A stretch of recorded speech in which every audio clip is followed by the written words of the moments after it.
This is the Last Hour Bereans Occult Watch.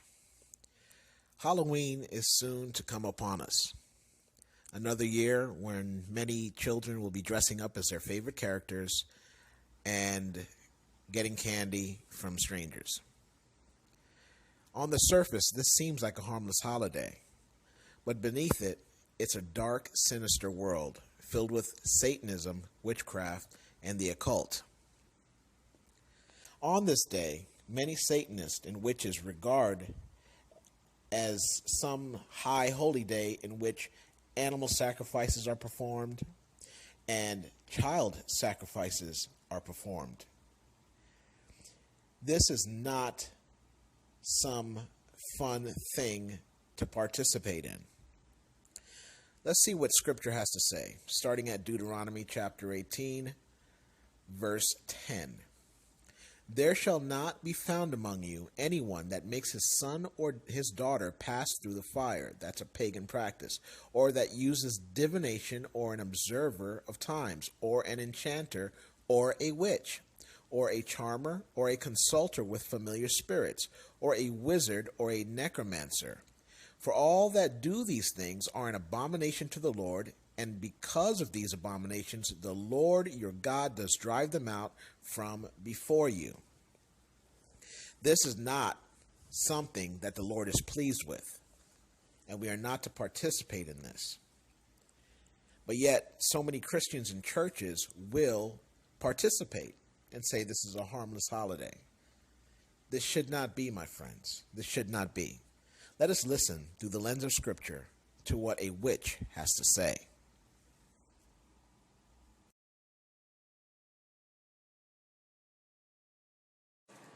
Hi guys, okay, so what I want to talk to you about in this video is spell work. Now I've mentioned this lots of times in lots and lots of different videos, but I have been having a clear out on the channel, as you will see. So I've deleted some videos and added some of my old videos from back in like 2010. So I wanted to do another overall video for this topic and try and explain it a little bit better, because in the videos where I have explained it before, I think I haven't exactly been crystal clear on the topic, because I still get so many questions about it. So to start with, I want to work on the definition of a spell. What is a spell? Because there are so many people, especially on YouTube, that are claiming to be witches, claiming to be pagans, claiming to be Wiccans, that don't really seem to know the basics of what it is that they're talking about. Now, I'm not saying that to scare anyone. There are millions of people within the pagan community that are just lovely. You know, I talk about my friends in the pagan community all the time. I'm sure there's hundreds of people that I've never even heard of that are completely genuine and completely lovely, so I'm not saying it to scare anybody off. However, I do receive emails on a regular basis from people who claim to have been pagan for a certain amount of time, you know, like a substantial amount of time, and then they'll send me something ridiculous like, can you give me a spell to make me lose 70 pounds in weight, or can you give me a spell to make my hair grow 10 inches? And these are people that are claiming to have been witches for the past 15 years. And obviously if they had, they would know that that isn't how spells work, and that isn't magic, you know, that is impossible. That goes against science, which spellcraft actually does not do. So I wanted to just put that out there, because obviously you do need to be careful who you're getting your information from. Everyone on YouTube, a lot of us here are, though we are sharing our opinions, they are our opinions. We are not specific teachers teaching a specific method of something.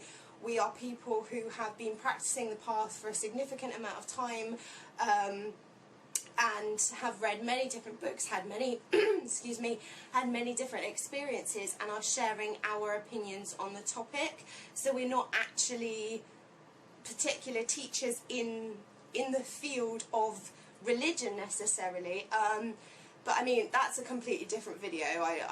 I'm not entirely sure somebody can be a teacher of religion, to be perfectly honest. But yes, so spell work. Basically, the definition of a spell is when you choose to put something out into the universe to manifest. So you choose to put your energy out into the universe, and subtly that will make changes that will ignite in a way with the other energies that are already out there and make very, very subtle changes to swing things in your favour. This will always look like a coincidence. It will always be very, very subtle, because that is how magic works. Magic itself, magic with a K and magic with a C are two totally different things. Magic, M-A-G-I-C, is the entertainment magic. It's the magician magic that you see on stage, that you see in the street. It's the tricks. Magic, M-A-G-I-C-K, had to think about that then, is actual magic. It's the real magic that you put out into the universe to make these subtle changes, to make things happen. You can do this anyway. It could literally be the power of positivity. That's magic. The power of believing. When people are terminally ill and they have such a strong belief that they're going to be okay, and miraculously they are, you know, that's magic. That's real magic. And I think because of TV and because of the media and because of the way things are discussed and because of other religions that like to pollute anything that is not their own, witchcraft and Wicca and any neo-pagan type of religion a lot of the time is seen as devil worship and seen as evil. As I've said before, to me personally, the devil is an Abrahamic invention. The devil does not exist whatsoever in my religion. There is no part of me that worships the devil or even believes in the devil. So to me, I don't see the devil as negative, because I literally don't see the devil, full stop. I don't believe in the devil. But lots of people do see it in that way, that witchcraft and paganism and Wicca is this evil thing. So I think that because of that, everything gets a little bit misconstrued when it comes to spell work. Now, there are lots of different types of spell work. Spell work can be very, very easy or very, very complicated, depending on what it is that you want to do. Now, I'm not going to mention spirit in this video. As you will probably have discovered so far, the pentagram, it has the 5 points. That's earth, air, fire, water and spirit at the top. I will go into spirit in another video, but for me personally, whenever I do spell work, I don't really include spirit separately. That's included, that's sort of encompassed in the whole thing. And as I said, I will include that in another video. Basically, there are the 4 elements: earth, air, fire and water. Now, there are 4 different ways of doing elemental spells, or there are 4 different types of elemental spells: the earth, air and fire and water spells. These work at different speeds. Now, a spell is literally a prayer. A spell is acknowledging what it is